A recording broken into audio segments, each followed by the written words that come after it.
Good afternoon, everyone. I'm Chastity Craft. I'm a literacy consultant here at KVEC, and we're going to be talking about Child Find today for the new and emerging teacher cadre for October.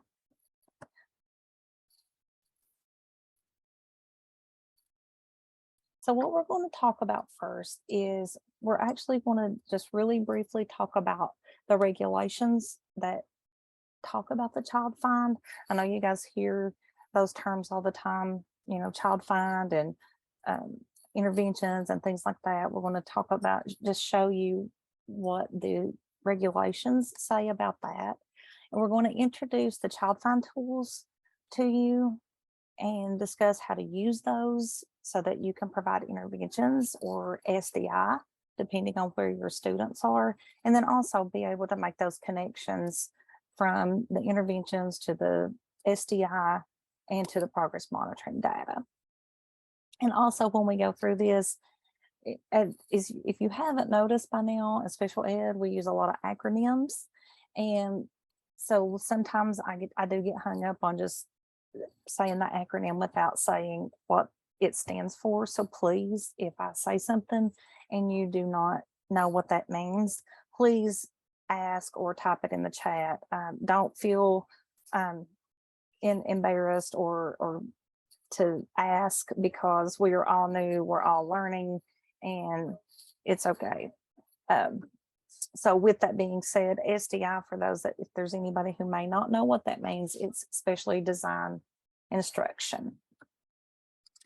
And so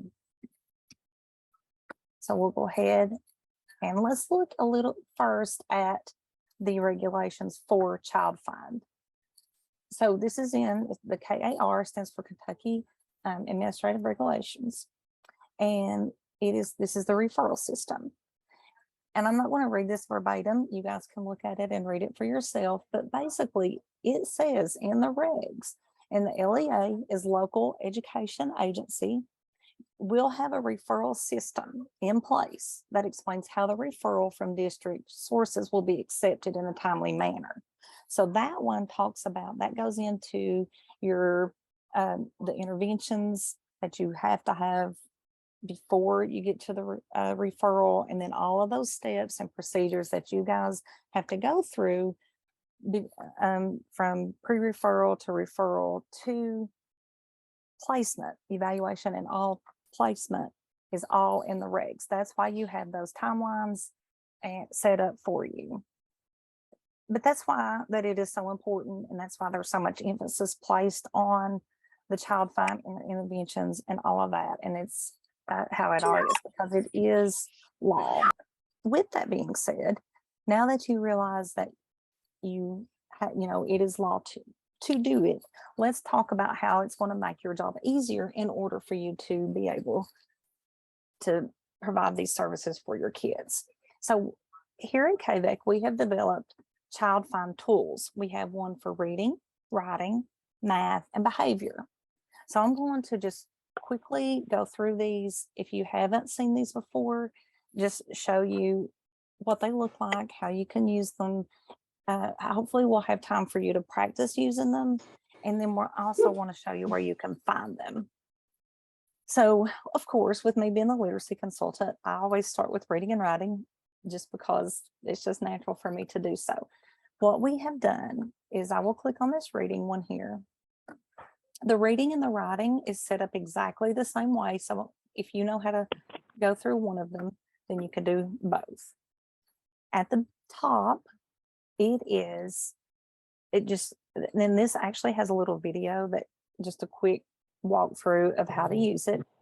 The first is just the description of the tiers, tier 1, tier 2, and tier 3. And what this does is it just has a description, the definition from the Kentucky MTSS multi-tiered system of support. By the way, these links here is going to give you an example of what that looks like in the classroom. So I'm not going to click on those because it goes through, but it will give you a detailed explanation of what that looks like and gives you examples that you could actually use as well. The big thing to remember about the differences in the tiers is that the tier 2 and the tier 3 instruction is in addition to the previous tier. So for example, tier 1 is whole class, that's your core content that everybody gets. Your tier 2 are for your smaller group of students, and those students also get the tier 1, and then they get tier 2 in addition to the tier 1. And then your smaller group of students who still needs that intensive interventions will get some tier 3 intervention, and that is in addition to the tier 1 and the tier 2. So that's your big takeaways on the tiers, just for a brief overview of that. If you go down, these are broken down into, this one is the reading, so it's broken down into the 5 components of reading. And it's phonological awareness, phonics, fluency, vocabulary, and comprehension. Okay, so you, under each problem or concern, you can look at, we have kind of what you call look fors. You may not know what category it falls under, but you can, when you do your formative assessments on your kids, you can look and tell what they are having difficulty with. So you can come over here and look and see what that would fall under. So you don't have to know what component it is in order to help the kid. So you look at the phonological, the weaknesses underneath each one, and then it would fall under here.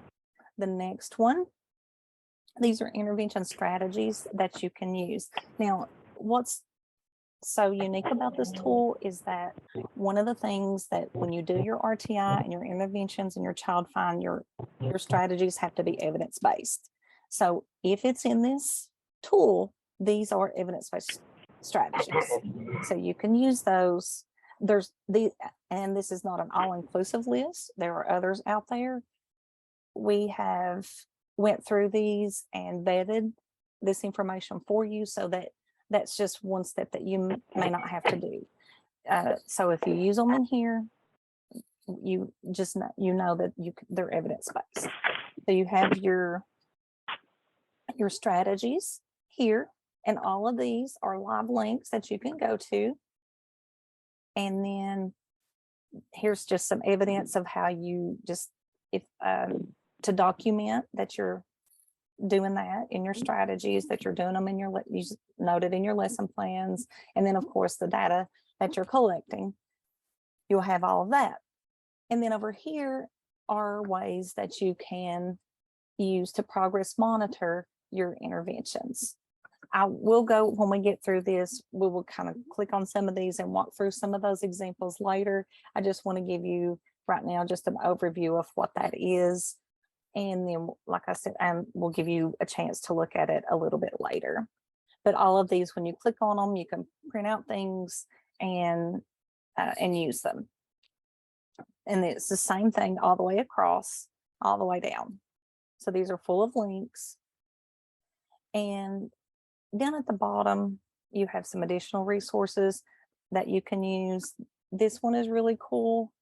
It will, if you click on it, you answer some questions and it will give you, actually, I'm going to click on this one because it's so useful. It's one of my favorites. So let me show you this one.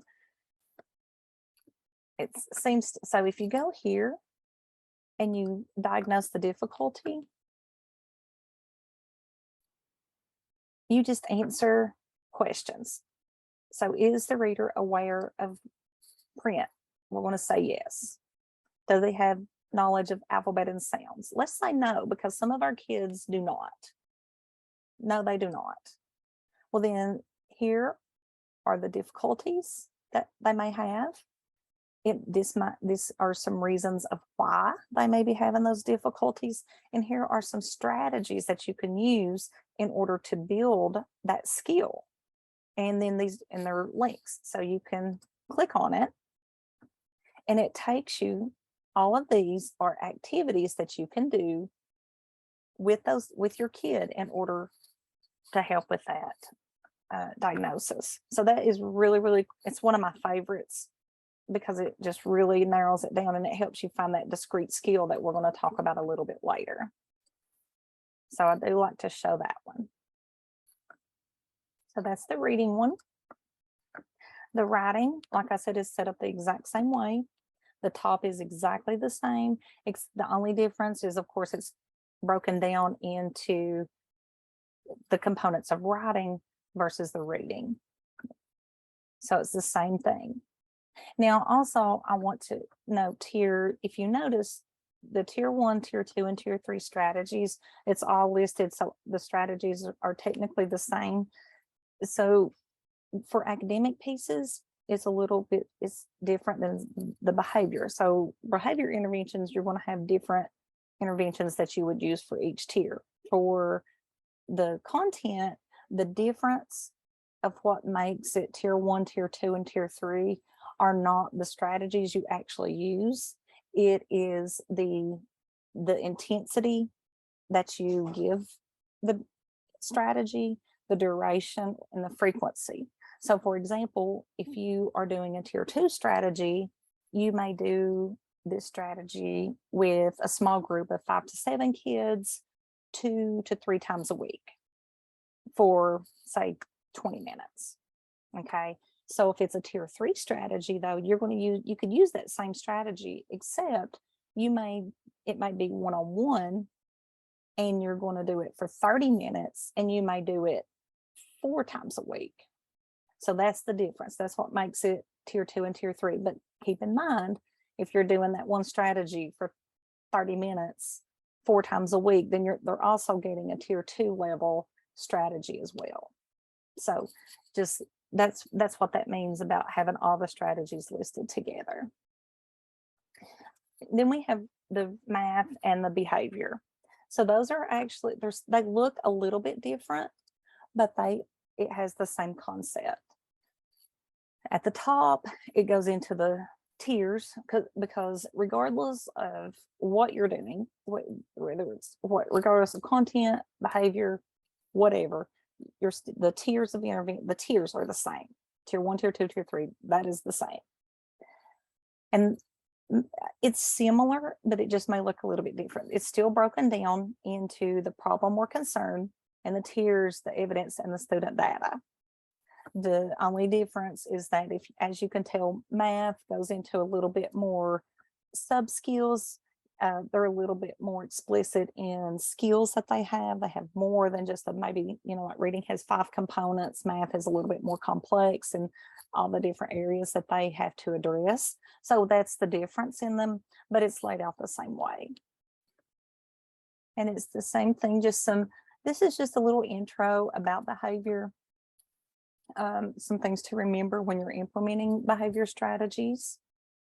Again, the tiers, and we put this at the beginning of all of them for those of you who may not need all of it. So like, for example, if you do just reading, then you don't want to have to go dig somewhere else to look at the tiers. So that's why we have that introduction at the beginning of all of them, so you wouldn't have to pull multiple tools in order to find the information that you need. So this one is set up a little bit different because it is not an academic, it's behavior.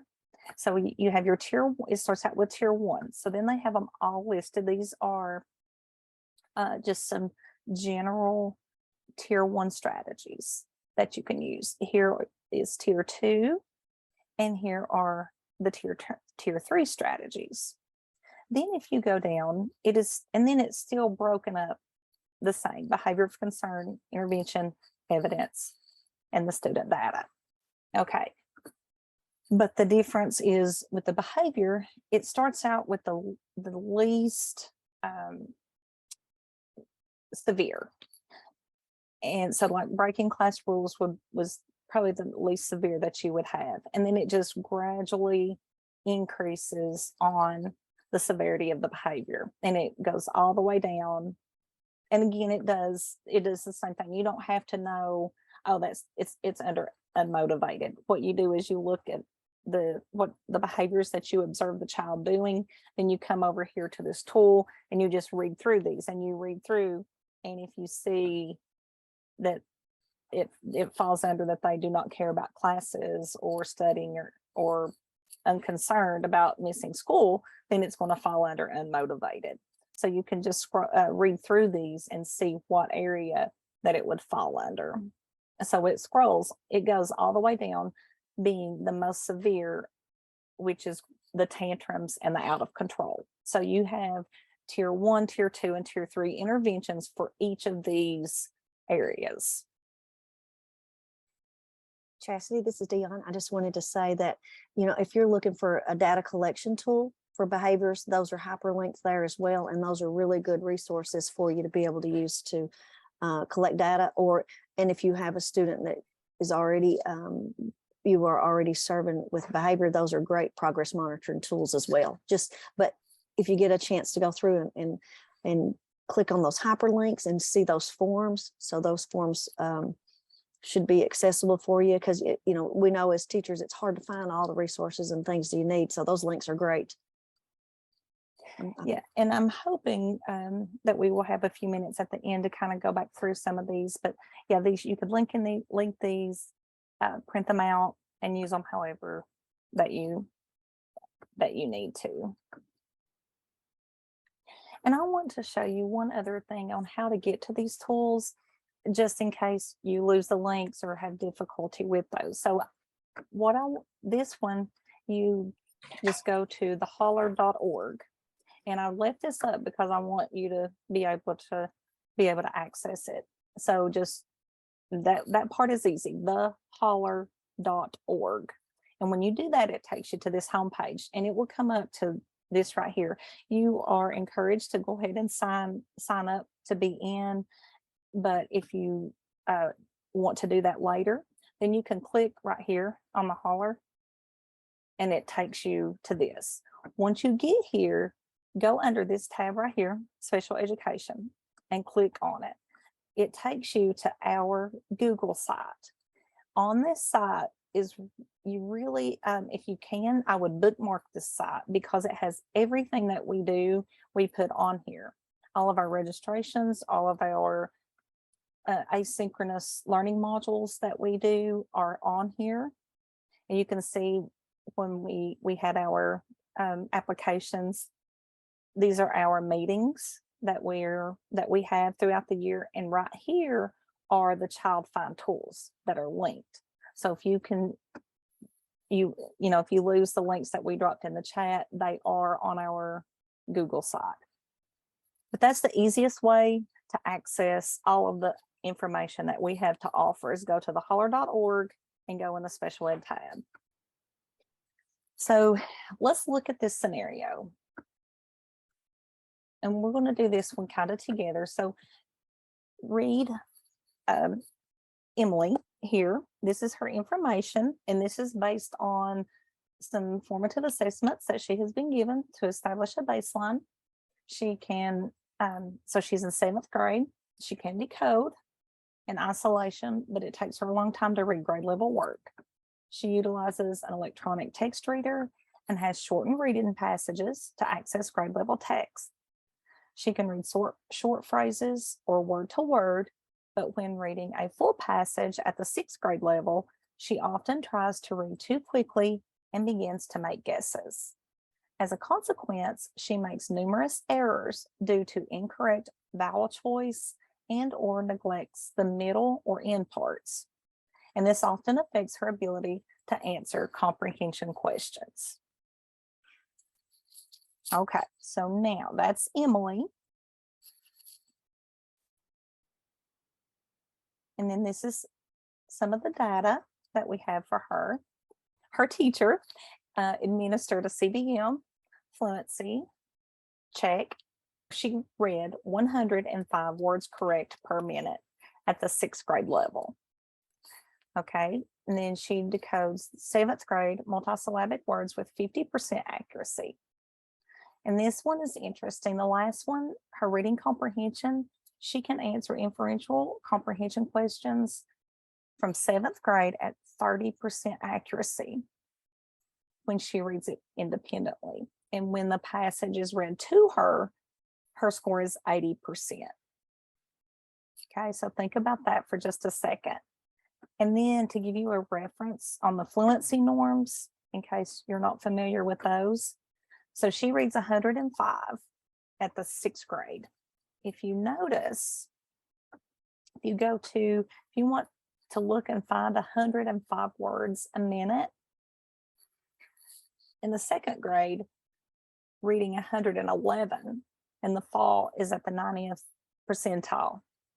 So at the 6th grade, she's reading 105. She falls between the 10 and about 15 percentile in the 6th grade. And she's actually a 7th grade student. So she's reading below her same age peers. This is, so think of, that's just kind of give you a point of reference. So you can think about what areas you think that Emily would need. Okay, so with that information in mind, we can go back to our tool now. So what you would do is you go back and then you would go down and you're going to, so look at some of the areas. So we said that she decodes some. So as you're thinking through this, just drop in the chats some areas you think that Emily may need assistance. Which problem or concern would it be? Would it be phonological awareness, phonics, fluency, vocabulary, or comprehension? What do you guys think? And as you're thinking, I will slowly scroll down so you can read it and see which area you think she would fall under.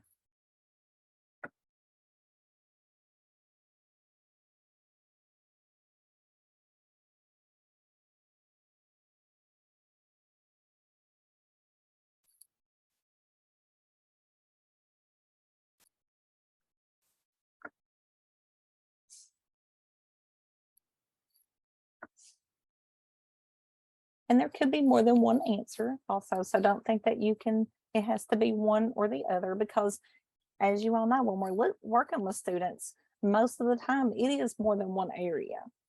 So what we have to do is fixate or try to decide which skill would need to be addressed first, the foundational, before we build on the other skills. So it could be more than one answer.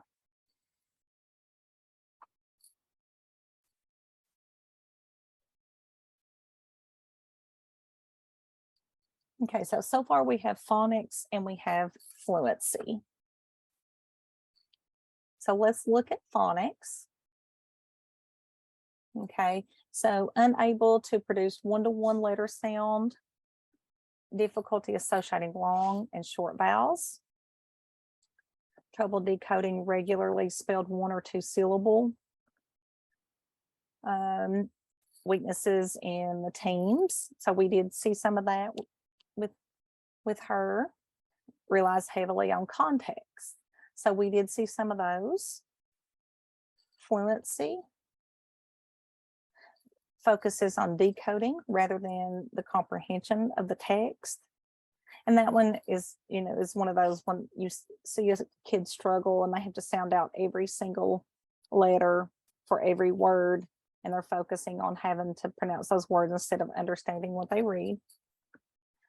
They cannot self-correct. They read slowly.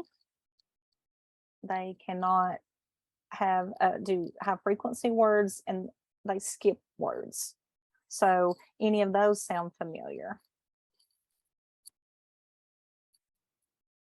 I think so. I think she skipped some words or skipped word parts. And then also up on the phonics that she had some difficulties up here as well. For Emily being in 7th grade, with the multisyllabic words, because she was at 50%, so being in those are a higher level. So she probably has a little bit of a foundation in the phonics. It's just, so we're going to probably address fluency first, just because more of her weaknesses came from the fluency section, and because she's an older kid, we'll start there and see. I would start with some of these interventions. So with this, we decided that it was fluency. So then we're going to come over here. And if you notice, these are, fourth and fifth grade are the highest level. However, you could do, let's go ahead and click on the fourth and fifth, since Emily is, it was the sixth grade, but she wasn't proficient in the sixth grade. So her instructional level is going to be more at this fourth and fifth grade. So this is your fluency. All of these are activities, strategies that you can use for Emily. And so just like you could do any of these. So if you want to start out with word parts, phrases was one select that you could do, or chunking text. So it mentioned phrases for Emily. So let's just go ahead and start here. So when you click on these, this is what I like about this, this site is it takes you here. So it gives you your objective, the materials that you need, and the activity. It gives you the directions on how to implement this strategy. And then in addition to that, it also provides you with the cards or the materials that you would need. So you just print this out, and then you are ready, and read through the directions, and you are ready to implement this strategy for Emily. And then here is even a little tool, a little quick check sheet here to help you real fast if you're at a teacher station to capture her score. So all of those are there with it. So that's how all of those are. I won't take any more time on that, but that's how every single one of these are. I mean, I love it. And all of these, and the grade levels, that's how they're set up. Okay, then you can also come over here, and then this one, even though that you have, if you don't necessarily do dibbles in your school, some districts have those and some don't. Even if you don't, you can still use some of these materials right here if you are used for your progress monitoring, if you need to. Okay, so that one, so we've done these interventions for Emily. And then you can go, and then you want to progress monitor, and then you keep those scores in order to show your progress. Okay, so now, how do you know that your intervention is working? You have to progress monitor. This is just an example of how you can check for the student's understanding. This is a fluency norm from EasyCBM. And what you do is it's a timed fluency check. And you have an assessor copy, which is what you're looking at. And then the student has a copy, and it's just the actual story is all it is. And then you set the timer for a minute. If your student freaks out at being timed, then you time them without them knowing it. And sometimes what I would do is I would still set it, and then when my timer would go off, if they needed to continue to read, go ahead, but you make a mental note or just a physical note without the auditory trigger of the alarm going off of where they stopped at 1 minute. So there's different ways that you can do that, but it is important that you see where they are after a minute, just so it's consistent, so you know that you can measure that progress with validity. So Chas, in that progression, this is Denny again, just for my own understanding, if you're teaching fluency and let's say you're working on phrases, how is that a stair step to the total reading of the passage? I mean, it seems like that's what it would be, but I hadn't really thought about that. I just wondered, how do you count those when you do those phrases? Do you count all the words that they read in that minute? Yes. Okay. Yes. And that it is. That is a good question. I'm glad you mentioned that. But yeah, because it teaches them, it's kind of like it teaches them how to kind of chunk groups of words in order to, speed up increase that fluency to make them read quicker. So that could be really listed as a strength in your present level up to a certain point. If they were reading at a certain grade, instructional or independent level at a particular grade, reading those phrases could be that, that real key discrete skill that puts them over the top, so to speak. Yes. Okay. Yeah, absolutely. And that's what I'm glad you mentioned that discrete skill, because I mentioned earlier about students having going to different weaknesses, and with Emily, going back to her for just a second as an example, like her comprehension, it appeared if she was reading, her reading comprehension is low because she scored 30% when she read, but is it really a comprehension issue? It appeared to be that way because on the comprehension check, she scored low. But that's why when you go through and give those different assessments, you have to not decide, but find the skill that she is lacking in order, in order to break that barrier of gaining that comprehension. With her having the verbal comprehension, that would help us to decide that it may be something different other than a comprehension issue. It's more one of the more lower foundational skills that is keeping her to get to that comprehension level. And as you back up, you see that it could be the fluency and the phonics and all that. So if you focus on those type of things first, the fluency, the phrasing, the chunking, and addressing the fluency, then the comprehension will come when you target that discrete skill of the fluency. And two, don't you think it's important to be able to look into that WISC in those 5 areas, and if a student has a working memory issue, it may in fact be comprehension, but if it's verbal comprehension, it could be more fluency and more, the phonemic awareness and being able to blend and put words together to make sentences and that kind of thing. So understanding those pieces with some of those crosswalk tools and things of that nature can really be key in diagnosing what the real problem is, as opposed to just looking at it like Chad said and saying, well, it looks like she's got a reading comprehension problem, but do we really know what the real problem is that's causing the comprehension problem? So let's practice this one to see, just for a check. It's real simple. I use this one in the classroom, and it was effective for me because it was real quick and easy. And then you kind of get into your little routine, and the students know, and it just goes really quick. So after a minute, as you go through and as they read, if they miss a word, you draw a slash through it. And then here, this SC, that is, they missed it, and then they went back and self-corrected. So you just put a SC, and you know that they self-corrected. After 1 minute, you draw a bracket around the last word that they read. These over here are the numbers of how many words up to that point, so you don't have to count every single one of them. So here, if all the way to and is 128.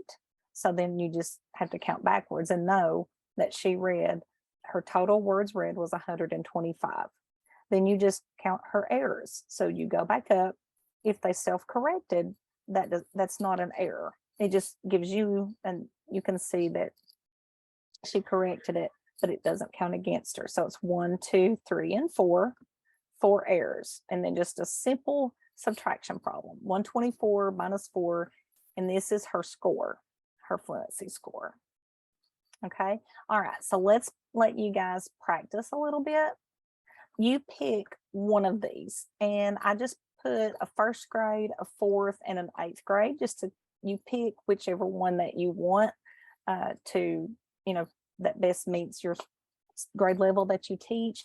If you teach high school, of course, the 8th grade ones, because again, most of the time, if you have students that have reading difficulties at the high school, you could still be able to use these fluency checks that go up to the 8th grade. So just pick one and score it, and then we will talk through it and see how you guys did.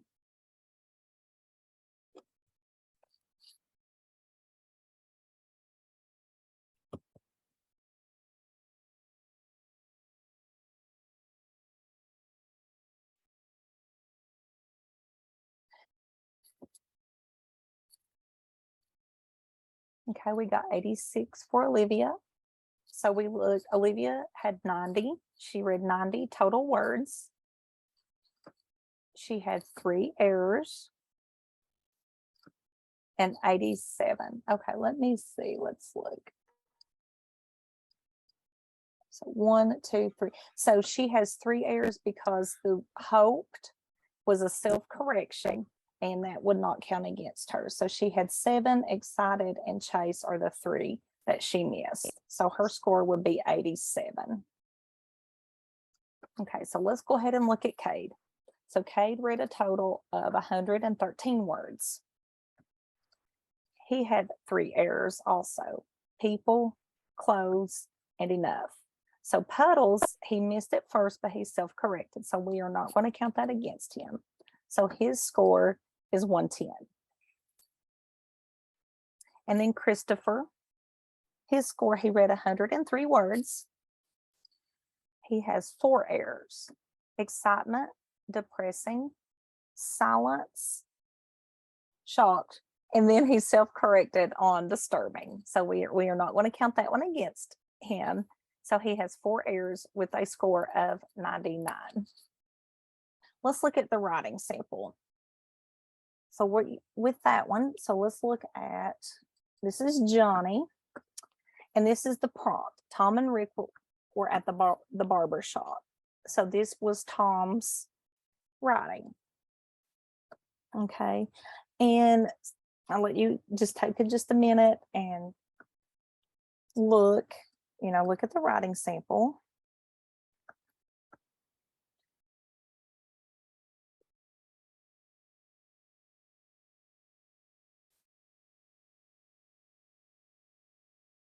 And I will say it's not horrible. However, we don't know what grade Tom is in. That is the one thing that we do not know. So that's a conversation we had talked about. If he was a younger student, fluency may not be an issue because it's fairly decent. But if this is a middle school or a high school student, then fluency could definitely be an issue. So depending on the grade level that Johnny is in would make a difference in that. And that is information we don't know for this example. One other thing, if I can just interject real quick, just talking about that, a lot of times we don't have strategies for writing to assess where students are at. And what Chastity just shared on the screen, you could do a 1-minute writing prompt. It's kind of a free write thing, but you can time that one as well. So you can look at, you could do a 3-minute writing. So there's different options. So when we think about how we assess students in writing, those are some strategies that you can use. And Dion, if they'll dig back through the achievement test, breaking it down, writing a sentence from 3 words, those types of activities that build those skills can really be beneficial as well. And a lot of those are listed on that writing tool. That if you can go back and those resources, the intervention.org has a writing prompt, like a passage generator also. So that is a valuable resource for you for writing. So let's look at how you can score writing. There's a couple different, depending on what you want to look for. So these are some examples. The first thing you can look for is total words written. And this is just like it says, it's how many words they write, regardless of if it's correct or not. So let's look at these examples at the bottom. Tom likes to play baseball. So his total words written is 5. Even though baseball is misspelled, it's still counted as a word. And we are in school. Even though there's some spelling errors, he still has 4 words written. So that one's pretty simple. Just if it's in some sort of a word, you count it. Total words written. And this right here stands for curriculum-based measure written expression. And that's going to be important when you have a student who is suspected of a writing disability or has a disability in written expression. The next thing you could do is words spelled correctly. And it's just what it says. It's if they spell it correctly, regardless of the context, because the content, the meaning of words is a different category. So spelling is just any word that's spelled correctly. So for example, in this one, it says, I ate bananas this morning. So he has 4 words spelled correctly, because even though this is the different or the incorrect use of 8, he did spell the number 8 correctly. So we're going to give that to him. And then, of course, bananas is the word that is misspelled. So he has 1, 2, 3, 4 words that is spelled correctly. And then in this one, Sarah went to their house. So with this one, 1, 2, 3, 4, 5. She has them all spelled correctly, even though this is not used correctly. Okay, so those are 2 that are fairly simple that you can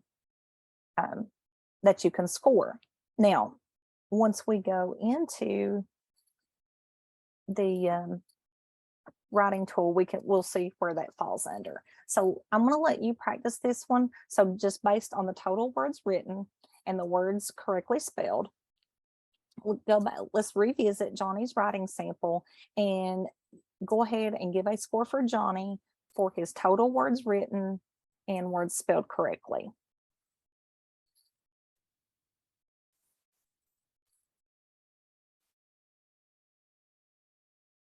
So we have 36 total words written.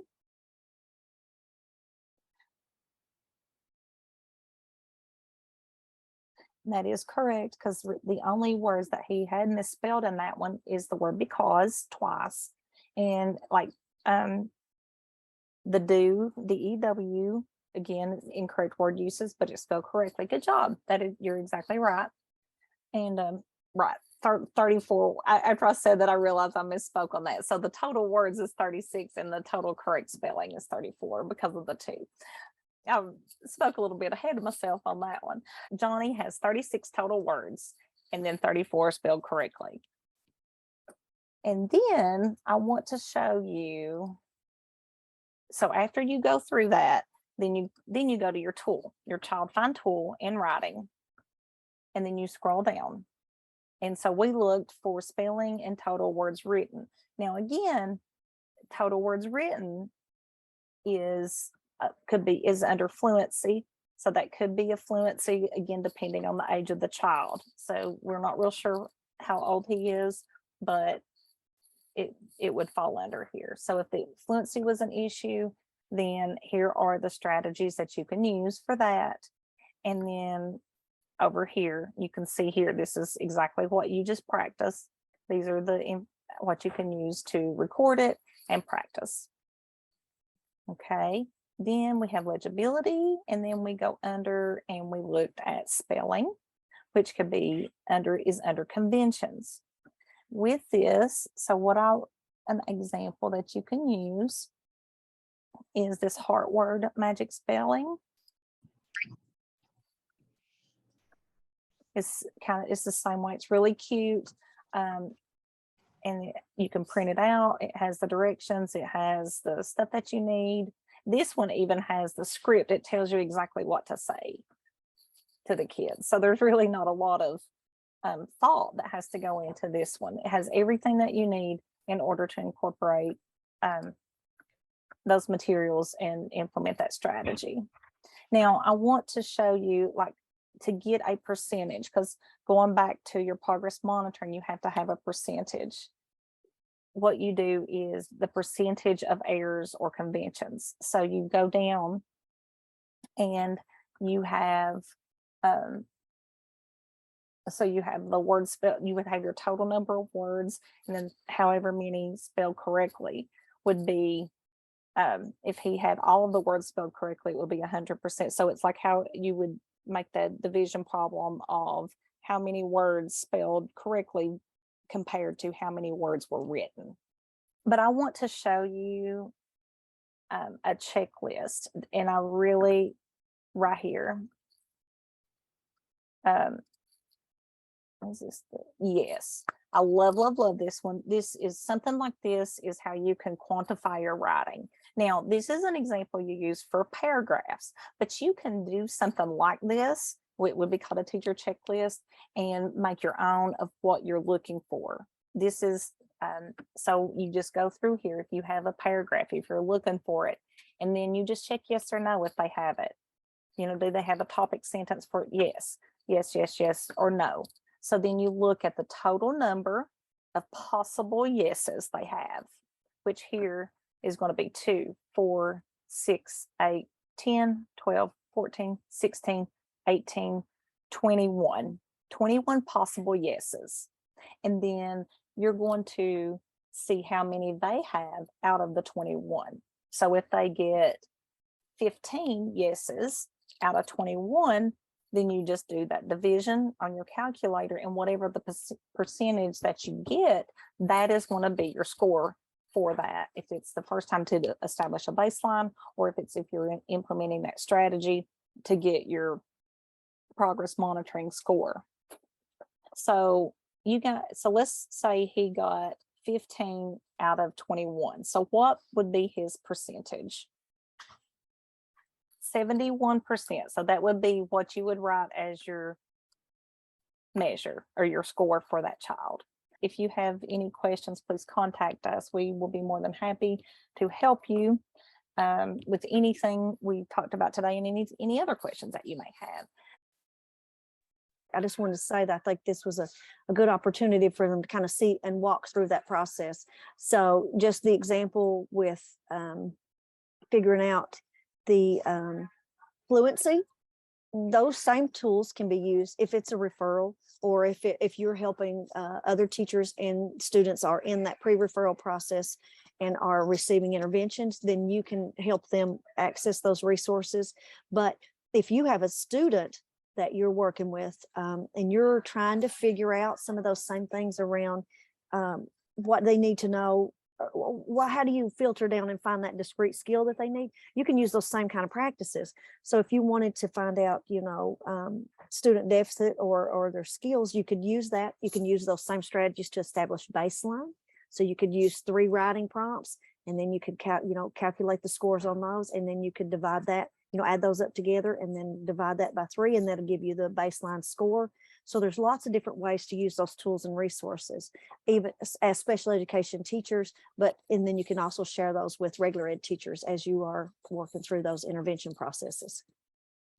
That's a great point, Dion. And it's the very thing that we're looking for when we come out and look at your files and we're looking at present level. We're looking to see that there's a baseline in there around a discrete skill, a percentage, and that percentage then leads to a goal over in the body of your IEP. And so that's need to know what current level they're functioning on academically. And when you're talking about reading and writing, very important to know the instructional level. All right, thank you guys.